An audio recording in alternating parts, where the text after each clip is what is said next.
시청자 여러분 안녕하십니까. 하츠맨 매일경제입니다. 오늘 주간신문에 실려있는 사진과 만평을 보겠습니다. 캡틴 손흥민 쐐기골이라고 하는데요. 어젯밤에 드디어 우리나라가 독일을 잡았습니다. 모두들 불가능하다고 얘기를 했는데 정말 2점 차이로 0대2, 2대0으로 우리가 독일을 잡았습니다. 그러나 안타깝게도 이 멕시코가 스웨덴에 지는 바람에 16강은 좀 좌절됐습니다. 그래도 최선을 다한 우리 선수들이 좀 자랑스럽습니다. 청부동 자택암 노제라고 하는데요. 김종필 전 국무총리의 연결식이 어제 있었습니다. 노제에서 아들 김진 운정장학회 이사장이 향을 피우고 있는 모습이 좀 실려있네요. 원구성 협상 스타트라고 하는데요. 지방선거 이후에 어수선했던 것이 조금씩 정리돼 가는 것일까요? 네, 각 당이 이제 하반기 원구성 협상에 들어갔습니다. 뽑히는 홍준표 나무라고 해가지고 홍준표 전 자유한국당 대표가 경남지사 시절에 이른바 경남도가 갖고 있던 채무를 모두 갚은 것을 기념해서 채무 제로 나무를 좀 심었죠. 그런데 어찌된 일인지 나무가 계속 말라 들어가서 세 번째 심은 저 나무마저 시들어가고 있다고 합니다. 그래서 철거를 결정한 것인데 네티즌들은 홍준표 전 지사의 지금 현재 처지를 빗대서 이런저런 정치적 해석을 내놓고 있습니다. 만평입니다. 보호무역 유럽으로라고 얘기를 하고 있는데 지금 중국과 미국의 이른바 관세 전쟁이요. 굉장히 확산하고 있습니다. 그 가운데 우리나라가 가장 큰 타격을 입을 것이다라는 얘기도 나옵니다. 중앙일보입니다. 러시아 월드컵 정말 깜깜이었는데요. 눈을 살짝 뜨고 보는 그런 심정인가요? 법에 따른 판결만 하는 줄 알았지라고 해서 양승태 전 대법원장이 퇴임하고 난 이후에 불법과 관련된 조사를 하기 직전에 이른바 디가우징이 됐던 그런 의혹이 제기가 됐습니다. 정말 고의적으로 증거인멸을 한 것인지 좀 봐야겠습니다. 그들의 진짜 미소라고 하는데 어서 오세요 소중한 고객님들. 일부 은행들이 금리를 조작해서 고객들에게 비싼 이자를 받았던 것이 확인이 됐습니다. 자, 오늘 함께해 주실 분들 소개해드리겠습니다. 윤영걸 전 매경닷컴 대표, 김윤철 경희대 교수, 이수희 변호사, 그리고 배종호 세안대 교양학부 교수 함께하겠습니다. 어서 오십시오. 네. 자, 먼저 축구 소식부터 좀 보죠. 독일 전차 군단 2대0으로 격파했다라는데요. 한국은 최종 성적 1승 2패 조 3위로 러시아 월드컵 일정을 모두 마무리했다. 스웨덴이 멕시코를 3대0으로 대파하면서 깜짝 1위를 차지했고 독일이 패하면서 이 멕시코가 2위로 갔습니다. 만약에 멕시코가 스웨덴을 이겼더라면 우리는 기적같이 16강에 갈 수 있었는데 좀 안타깝습니다. 이 멕시코가 스웨덴에 지면서요. 결국은 좀 탈락하고 말았습니다. 모두 다 패할 거라고 했지만 한국 축구 통쾌한 반전 드라마를 썼다라는 얘기를 하고 있습니다. 여러 가지 승리의 요인들이 있을 텐데요. 더 이상 이대로 경기를 끝낼 수는 없다라는 우리 선수들의 투지가 가장 큰 승리 요인이 아니었나 싶습니다. 첫 골을 넣은 김영건 선수 그리고 독일의 수많은 슈팅을 막아낸 조현우 골키퍼 역시 이번 월드컵을 계기로 영웅으로 떠올랐습니다. 윤 대표님, 어제 보셨어요? 네, 봤습니다. 예, 다들 패할 거라고 생각해서 자포자기적 심정이 강한 탓인지 보지 않겠다라고 얘기했던 분들도 참 많았던 것 같은데요. 네, 어제 이길 거라고는 기대한 사람이 별로 없었죠. 외국 신문에서는 한국이 독일을 이길 확률이 1%도 안 된다고 그랬으니까 어제 저도 보면서 얼마나 속 상해야 될까 이런 거의 기대를 안 하고 봤습니다만 마지막에 집중력을 잃지 않고 그 끝나는 시간에 2골 넣는다는 게 대단한 흥분의 도가니였죠. 그래서 이 세계 1위인 독일, 피파 랭킹 1위잖아요. 지난 월드컵 때 우승한 팀을 이기니까 사실 우리가 16강에 떨어졌지만 우리가 진정한 세계 1위일 수도 있다. 16강에 못 들어갔지만 17강일 수도 있다. 이런 또 기대를 해봐서 월드컵 2002년 때 그 캐치프레이즈가 꿈은 이루어진다 했잖아요. 그렇죠. 그래서 저는 이번 그걸 보면서 꿈은 아직도 현재 진행형이다. 그래서 우리나라의 신바람 문화, 예선 2번은 졌지만 마지막에 한번 해보자는 이 정신, 이걸로 감독하고 손흥민 선수, 신태용 감독이 혼연일치가 돼서 신바람으로 이거 이긴 거 아니냐 이 생각에서 아주 용이 주도한 전비, 끝까지 집중력을 잃지 않는 그 투지, 그래서 우리 한국의 저력 이걸 봤고요. 또 독일은 아무리 피파 랭킹 1등이지만 조금 한국에 대해서 대비가 소홀한 것 같고 전차 군단이 마지막에는 전차 군단 운전병이 나가버렸어요. 그 사이에 손흥민 선수가 추가골을 넣었거든요. 그래서 하여튼 졌지만 굉장히 아름다운 승부였다. 저는 이렇게 생각했습니다. 예. 피파 랭킹 57인 우리나라가 피파 랭킹 1위 또 브라질 월드컵 우승팀인 독일을 꺾을 줄 아무도 예상을 못했습니다. 우리가 마침내 그 일을 해냈습니다. 시민들의 반응도 잠깐 좀 보겠습니다.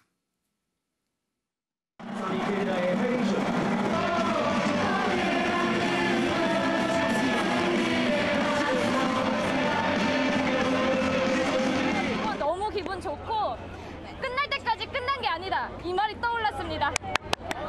네, 4년 뒤에 또 이수공 선수들이나 젊은 선수들이 많이 투입되어서 펼쳐질 경기가 좀 더 기대되는 것 같아요. 16강 진출은 못했는데 너무 잘 싸워줬고 수비가 계속 불안했는데 오늘은 완전히 너무 잘해줬고 또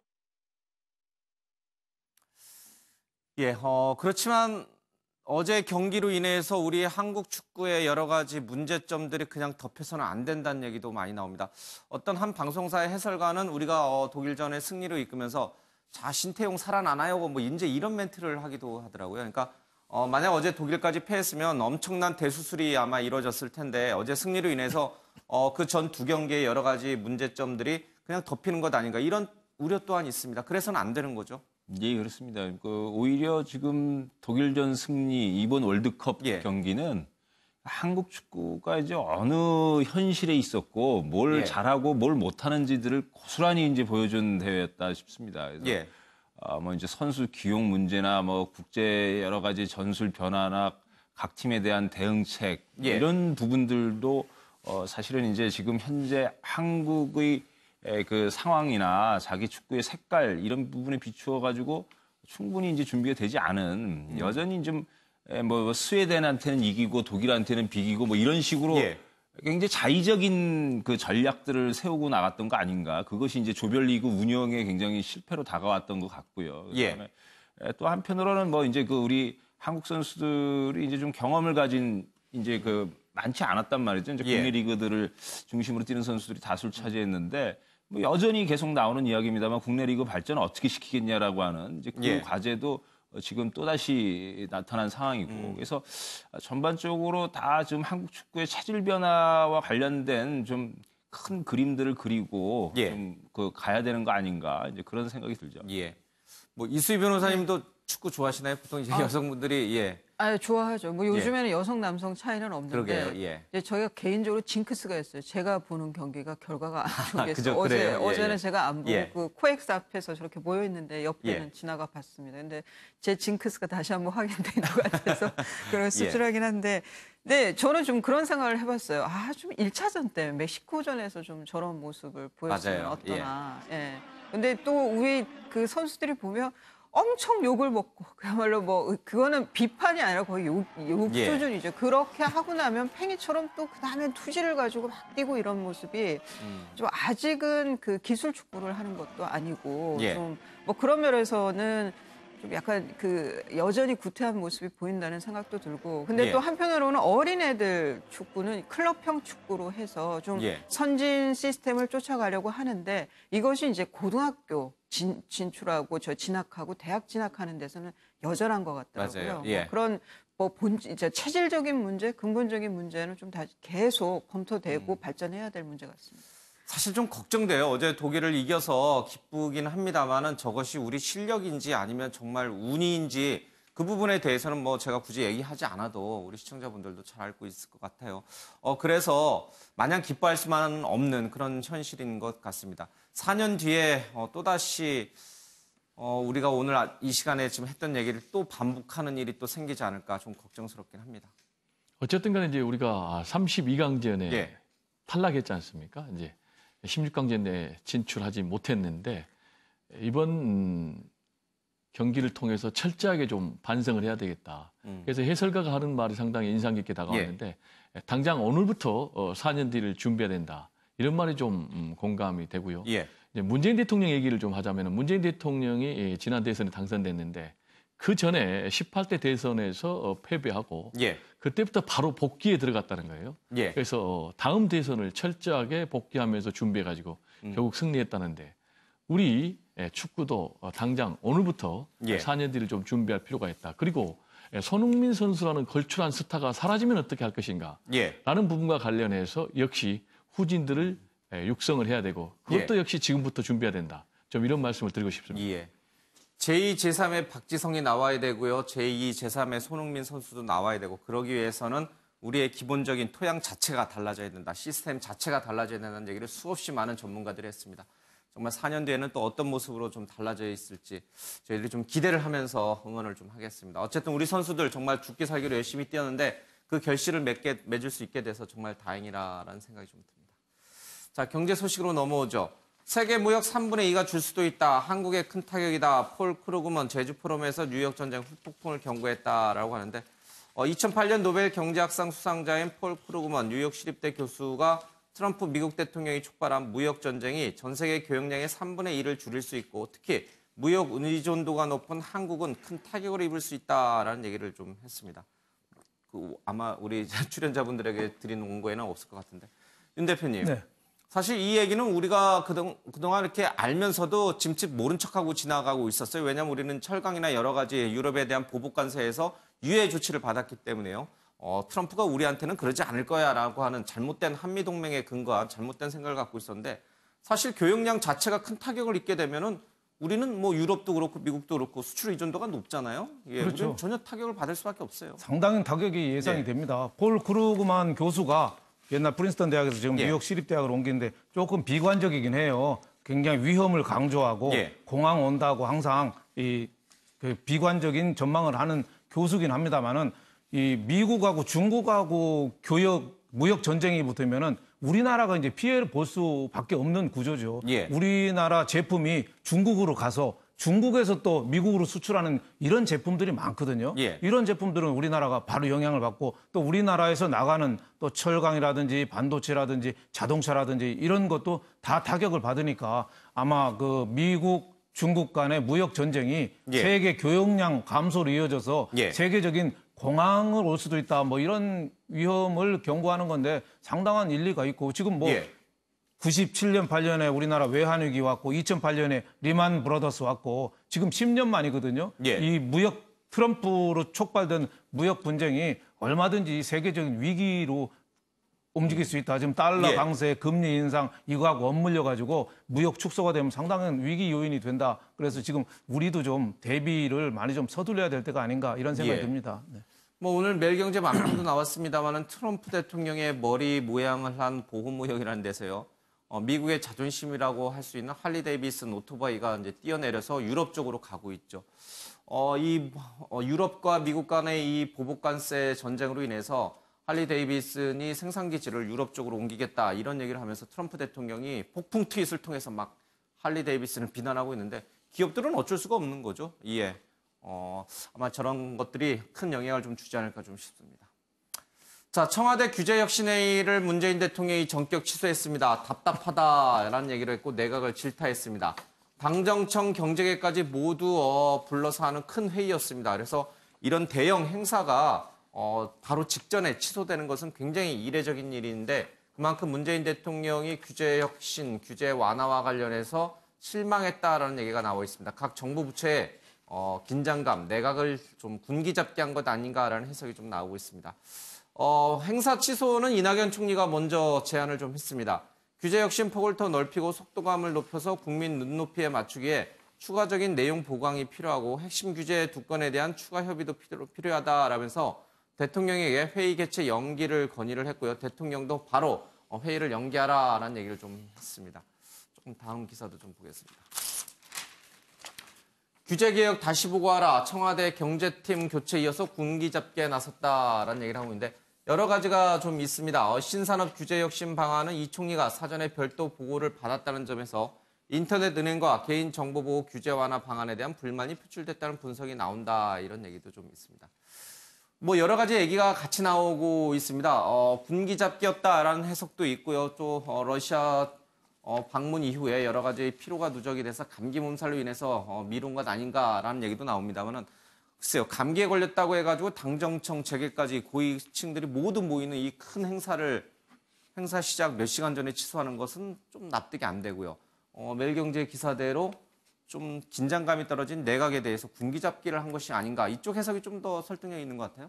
저는 뭐 내각이 본인 뜻대로 지방선거 끝나고 지난 1월 달에도 그 규제 개혁 청와대 회의를 했잖아요. 여당 대표도 오고 뭐 총리도 오고 다 오는 데서 그 1월 달에 했던 거를 지금 6월 달에 하는데 5개월 만에 하는데 5개월 동안에 진행된 게 하나도 없었다고 그래요. 그때하고 아이템이 똑같고 하니까 문재인 대통령으로 봐서는 이 도대체 개혁을 해야 되는데 이게 개혁이 도대체 움직여야지 개혁이 따라오는 거 아니냐. 제일 직접적인 거는 이제 은산 분리 규제, 그 K뱅크나 그 카카오뱅크 인터넷 전문은행 하려면은 지금 산업자본 기본 기업들이 4% 이상 투자를 못하게 돼 있어요. 그러니까 기업들 참여가 좀 막히니까 인터넷 전문은행이 좀 혁신이 좀 안 일어난 거죠. 또 하나는 이제 개인정보 보호 규제라고 해서 가상으로 이름을 데이터, 빅데이터로 활용하는 그런 서비스인데 이거를 좀 허용을 해주려고 하는데 이것도 또 관계 부처 간에 좀 이견이 많거든요. 그래서 지난 1월 달에 비해서 하나도 진행된 게 없다. 그래서 문재인 대통령이 좀 화를 낸 건데 제가 보기니까 이거는 내각이 아무리 곱비 좋아도 여기에 대해서는 제가 보기에는 별로 크게 긴장하지 않을 것 같아요. 왜냐? 국회가 시민단체에서 이거는 다 들고 있어요. 법을 바꾸지 않아서 할 수가 없는 이런 구조가 많아요. 그러니까 문재인 대통령이 앞으로 개혁을 하려면 제일 중요한 게 문재인 대통령을 지지했던 그런 시민단체나 뭐 의사나 뭐 이런 전문단체 그런 분들을 설득하는 문제 그리고 또 문재인 대통령을 어떻게 보면 반대했던 지금 야당 그 사람들을 손을 잡고 또 국회에서 법을 통과해야 되는 그런 문제가 있기 때문에 제가 보기에는 내각이 아무리 이건 곱비 땡긴다고 해도 저는 한계가 있지 않느냐 이렇게 생각합니다. 뭐 법안 심사의 권한을 갖고 있는 국회에서 움직이지 않는 한 공무원들 각 부처가 할 수 있는 일이 사실상 한계가 있을 수밖에 없습니다. 그럼에도 불구하고 대통령이 이 정도까지 나온 것은 이 경제부처를 중심으로 좀 긴장을 해라라는 의미로 좀 해석을 해야 될 것 같습니다. 청와대 문 앞에서 발길을 돌린 공무원들 당혹해한다. 대통령 질타에 긴장한다. 이런 얘기도 좀 나와 있습니다. 자, 어찌된 영문인지는 조금 더 이제 좀 살펴봐야 될 것 같고요. 장하성 청와대 정책실장이 이 경제수석이랑 일자리 수석이 교체되는 것과 관련해서 정부 흔들려는 사람들의 시각이다라고 얘기를 좀 하고 있습니다. 내용을 좀 잠깐 좀 볼까요? 청와대 장 실장은 청와대 현안 점검회의에 앞서서 반장식 일자리 수석 그리고 홍장표 경제수석과 함께 이런저런 얘기를 좀 했습니다. 분위기는 유쾌했고 화기애애했고 요즘 젊은 사람들 말로 쿨했다라고 김의겸 청와대 대변인은 전하고 있습니다. 그 가운데 이른바 문책성 교체설과 관련해서 장하성 실장은 우리 정부의 정체성과 방향을 흔들고 싶어하는 사람들은 자기 방식대로 해석하고자 하지만 여러분이 결코 책임을 지고 떠나는 게 아니다라고 주장을 했다고 합니다. 글쎄요, 이 해석이 맞는 해석인지 잘 모르겠네요. 김인철 교수님 어떻게 보세요? 문책성 교체설에 대해서 장하성 실장은 우리 정부를 흔들려는 사람들의 시각이다. 어떻게 보세요? 뭐 그렇게까지 뭐 표현하실 건 또 있나 싶긴 합니다. 이렇게 오히려 이제 그거보다는 지금 문 대통령이 이제 규제혁신회의 취소를 하면서 취소한 거에서 우리가 좀 확인할 수 있는 것은 한 두 가지인 것 같아요. 하나는 크게 이제 이 인터넷 은행이라든지 이런 부분들은 이제 기본적인 지금 금융경제 질서 부분을 좀 재편하겠다라고 하는 측면이 있는 거거든요. 또 다른 한편은 갈등 조정을 안 하고 있다고 지금 뭐 손 놓고 있느냐라고 하는 질책을 했어요. 이건 지금 뭐냐면은 이제 이 경제 정책이나 이런 문제를 푸는 것에 이제 정무적인 노력들이 필요하다라는 거죠. 이게 두 가지 부분들을 이제 좀 강화해야겠다. 그런 측면에서는 오히려 정부 정체성을 강화하는 측면이긴 하지만 좀 더 정무적인 문제 해결들을 위한 좀 관료들이라든지 예당사든지 갈등 풀 수 있는 그런 이제 인적 배치가 필요한 거 아니냐라고 하는 지금 현재 속도를 내려고 하고 또 힘을 실어보려고 하는 그런 취지에서 시작하고 있는 것 아니냐. 그래서 먼저 문책성이냐 아니냐 또 뭐 정부를 흔들려고 했느냐 아니냐 이런 그 관점에서 자꾸 이렇게 논란을 일으키는 것은 좀 맞지 않은 것 같고요. 그래서 좀 오히려 이제 좀 다시 한번 시작을 해보려고 하는 이제 남북관계 등 이런 부분들이 큰 일들이 이제 실제로 내용을 채워가야 하는 부분에 있어서 뭔가 이제 좀 새롭게 다시 좀 다져가야 되는 거 아니냐라는 차원에서의 그런 이제 조치들이 아니었는가 싶습니다. 근데 사실 문책성 교체가 아니다 하더라도 경제 부분 또 일자리 부분과 관련해서 각종 경제 지표가 보여주는 것은 좀 실망스러운 것들이 있거든요. 그렇다면 장하성 실장은 그런 문책성 교체설이 사실이 아니다 하더라도 우리가 조금 더 열심히 노력하자 이런 취지의 말씀을 하시는 게 맞는데 야, 당신들 잘못해서 쫓겨나는 거 아니야. 당신들 일 잘했어. 이러면서 화기애애하고 유쾌했다. 이게 국민한테는 어떻게 다가갈지 잘 모르겠어요. 그러니까 장하성 실장께서는 지금 이제 그 바닥 경기, 체감 예. 경기에 대해서 지금 너무 둔감한 거 아닌가, 아니라는 자세가 아닌가 저는 예. 그런 면에서 좀 말씀을 드리고 싶은데 이게 그 지금 문재인 정부에 대해서 최대 약점 아킬레스건이 경제가 될 거다. 이게 이제 남북 정상회담이라든가 뭐 북미 예. 회담 이런 호재가 아니었다면 지금 민심 위반이 좀 일어날 수도 있는 상황인데 예. 이게 이제 남북 북핵 문제가 외교가 그나마 받쳐줘서 이 정도 그렇다고 해도 70% 이상의 지지도는 대단합니다만 여하튼 그래도 그런 민심 위반까지는 안 나타나는 거다. 이런 게 이제 대체적인 평가인 것 같습니다. 그런데 저는 이제 이 경제 정책이라는 예. 거 모든 정책이 그렇지만 실험이에요.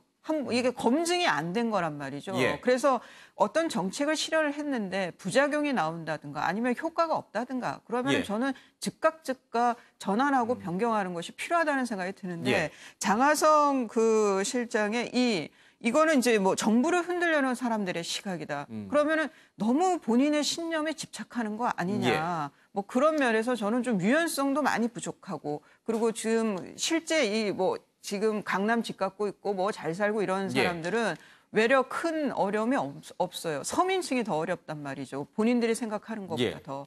그런 면에서의 장하성 실장이 좀 바닥을 봤으면 좋겠다는 생각이 듭니다.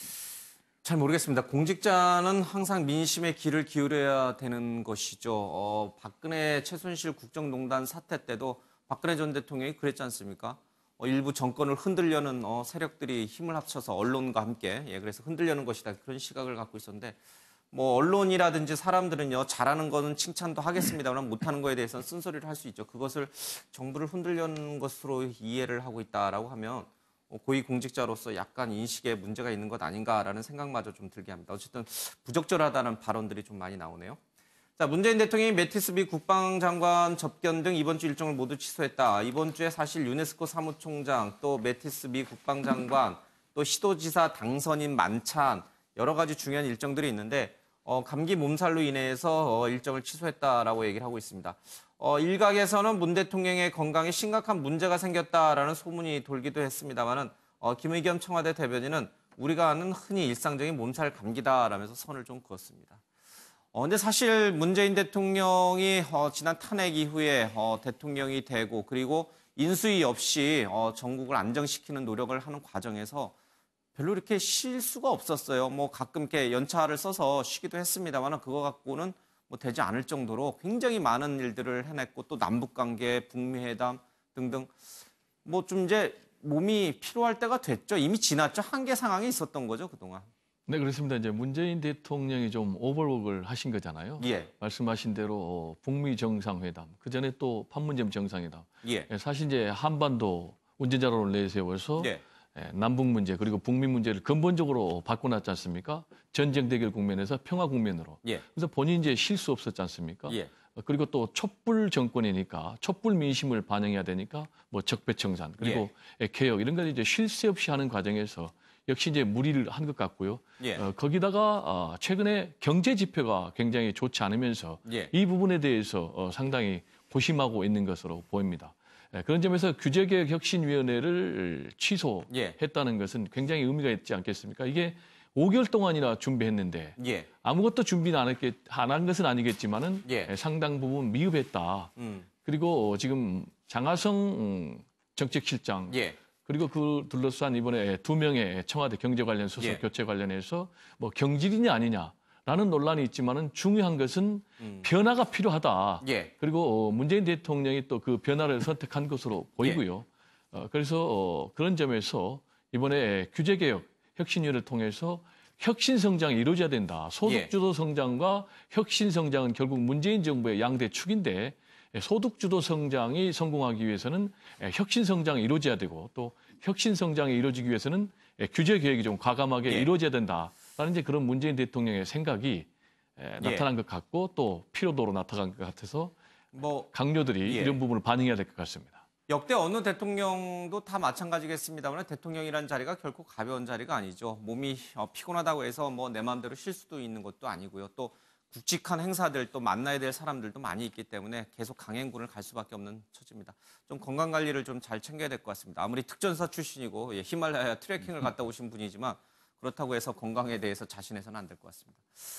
주 52시간 이제 7월 1일부터 되잖아요. 대통령도 주 52시간 해당되나요? 되는 건가요? 제가 정확히 규정을 안 읽어봐서 300인 이상 기업들에게 적용되는 건데 공무원들도 다 해당되는 거죠? 아닌가요? 뭐 당연히 된다고 봐야겠죠. 52시간 이번에 그 제주 포럼은 4 52시간 안 될 텐데요. 폴 크루그만 교수가 뉴욕 시립대 교수가 한국이 52시간 이 시행을 7월 달부터 한다니까 이제서야 하냐. 왜 그렇게 늦었냐. 한국 같은 선진국이. 뭐 이렇게 얘기까지 해요. 그러니까 52시간 근무가 나쁜 건 아니고 어차피 갈 방향인데 이제 가는 동안에 문제 조정이 좀 안 된 거고 문재인 대통령은 어떻게 보면 일주일에 168시간인데 52시간이 아니라 한 120시간을 일했다고 봐야죠. NSC 뭐 북한에 뭐 쏠 때마다 일요일도 회의하고 뭐 이렇게 경무에 시달렸는데 제가 보기에는 앞으로는 조금 쉬어가면서 이 의례적인 회의 이런 참석 행사는 조금 줄이고 그 대신에 제가 보기에는 북핵하고 경제 두 개가 중요한데 앞으로 경제가 갈수록 어려워지고 경제가 중요하거든요. 그래서 쉬면서 기업인 독대를 좀 해봤으면 좋겠어요. 그 두 가지만 물어보면 됩니다. 기업하기가 뭐가 힘드냐. 그리고 기업 잘 되려면 우리나라에서 정부가 뭘 해주면 될까. 그 두 가지만 쉬면서 식사하시면서 그것만 물어보고 바로 실행에 옮겨도 제가 우리 경제 굉장히 좋아질 수 있습니다. 노동 유연성 규제 완화 이걸 어떻게 하느냐 이게 좀 강론 방법론에 달린 거거든요. 그래서 문재인 대통령이 직접 현장의 소리를 좀 들었으면 합니다. 네, 기업인 총수를 또 1대1로 독대하면 또 이런저런 뒷말들이 많이 나오기 때문에 뭐 쉬운 일은 아닙니다만 어쨌든 기업들의 얘기에 좀 귀를 기울여라. 좀 어쨌든 쉬어야 됩니다. 트럼프 대통령은 뭐 수시로 골프 치러 다니고 놀러 다니는 것 같처럼 이렇게 외신을 타고 들어오는데 우리 대통령이 쉰다는 얘기는 좀처럼 잘 듣지 못하세요. 건강도 좀 잘 챙기시기 바랍니다. 사회 소식으로 가겠습니다. 검찰 조양호 한진그룹 회장 오늘 소환한다라는 얘기를 하는데 정말 이제 엄마 그리고 두 딸에 이어서 이제 아버지까지 이제 검찰에 소환이 좀 되는 것 같습니다. 500억 원 정도의 상속세를 내지 않은 혐의를 좀 받고 있습니다. 이미 동생들도 모두 조사를 받았다고 합니다. 이수희 변호사님, 이제 뭐랄까 활용 정점이라고 해야 되나요? 이제 뭐 조연아, 조현미 또 이명희 여사에 이어서 이제 조양호 회장까지 이제 검찰 수사를 좀 받게 됐습니다. 어떻게 일가족이 모두 이렇게 다 포토라인에 서는 일이 생길 수가 있는 건지 참 신기한 일입니다. 그런데 지금 혐의 사실 죄명은 그 조양호 회장이 제일 무거운 거고 그래서 앞서 그 두 딸과 그 어머니 경우에는 이명희 전 이사장의 경우에는 구속영장이 모두 기각이 됐죠. 그 조양호 회장의 경우에 지금 혐의가 탈세예요. 그거는 2002년에 고 조중훈 회장, 그러니까 조양호 회장의 선친의 그 해외 재산을 신고하지 않았다.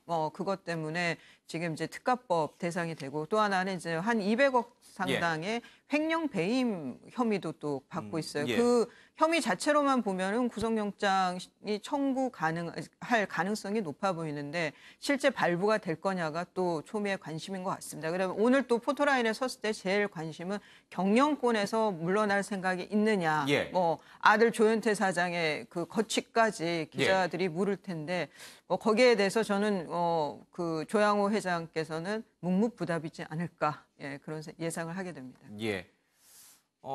조양호, 이명희, 조연아, 조원태, 조현민 등등 이 한진 오너 일가가 여러 가지 관련된 혐의로 수사를 받고 있는데 매일경제에서는 어떤 혐의를 받고 있는지 쭉 수사 상황을 나열해 놨습니다. 정말 꽤 많은 혐의를 좀 받고 있습니다. 물론 일부는 이제 구속영장이 기각이 되면서 다툼의 여지가 있다라고 해서 조금 더 사안을 봐야겠습니다만은 혐의만 놓고 보더라도 굉장히 이 일가가 어떻게 이런 일이 있을까? 우리나라 재벌그룹의 일반적인 보편적인 상황인가 아니면 이 한진 오너 일가의 특수한 상황인가 그 부분도 좀 우리가 눈여겨봐야 될 것 같습니다.